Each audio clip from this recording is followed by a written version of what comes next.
No, you don't need video games to live, but this is not how I was thinking for most of my life. I remember I was playing this game on this PC, Macintosh, I think it was called a Power PC, back about in 1990s, and this game called Blades of Exile. I used to spend hours, if not half the day, so 12 hours straight probably playing it, and I was addicted at such a young age that video games became part of my life, and I probably grew up with it in my mind that I needed these to live. Like it was actually something, this leisurely activity that I had to have in my life, that I had to spend a lot of time on, and that really messed up my mindset so such a bad way.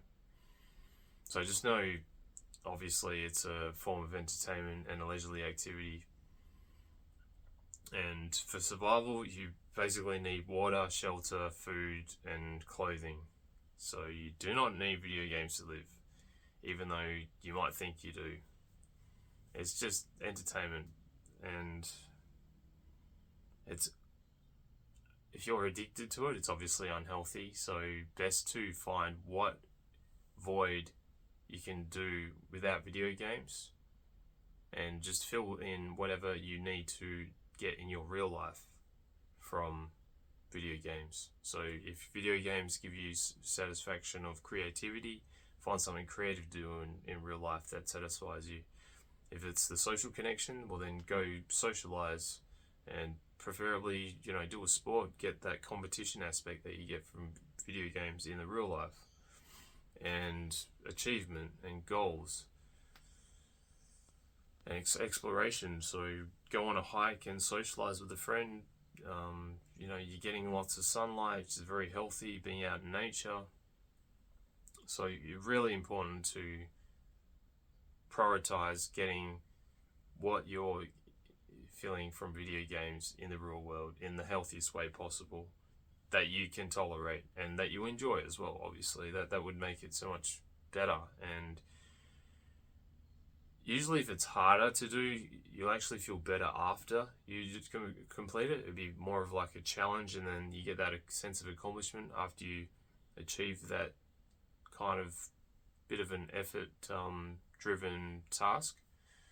So just know that it will feel better once you actually complete these harder to do tasks, and it's actually better for your mental health. And bonus if it's good for your physical health as well, if you're getting exercise in the process. So yeah, the problem with the video games is it's the time that you're not improving yourself. So everyone else, if that's not playing video games, is leveling up the real world, and you're just still stuck behind in this virtual world, leveling up in there, but not in the actual real world that actually matters. So it's just super important to find a purpose, and it's not going to be video games. Your purpose won't be playing video games every day.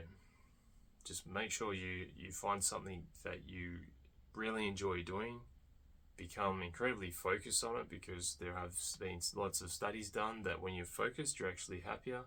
That's why meditation makes people happier, because it's a practice of focusing all the time. And benefits of meditation also include so many more things, like increasing your memory, improving your memory, increasing your focus, your concentration, happiness. So, problem with video games as well, you just neglect responsibilities. It's usually a form of escapism, so you might be escaping from something, which can be kind of helpful if you suffered from trauma or something like that. But in my opinion, it's best to get off those video games as soon as possible and strive for a purpose in life. So make sure your well-being is the priority. If video games, you've noticed that it's not being aligned to having a healthy mental and physical healthy lifestyle, well, you want to get off those as soon as you can. Because even if you just cut down to say 1 hour a day, you're probably constantly thinking about it when you're not at home, when you're out and about, or even when you're trying to speak with people. It's always in the back of your mind, these video games, and perhaps you just want to get home as soon as possible just to play these video games. And you're just neglecting a lot of other stuff in your real world. So you need to have aspirations, and you will have aspirations. Really ask yourself, just journal out your purpose, see what you really want to do and to feel more fulfilled and live a more healthy lifestyle, or they say balanced lifestyle, but I believe you can't really balance video games with real life because it's more of a mental disease. I mean, maybe some people can handle it, but I think the majority of people can't. So if you're interested in the premium package I put together to help you enjoy and be fulfilled in real life without video games, you can jump on a video call with me. Just click the link in the description and we'll see if we're a good fit together. Love you, bro.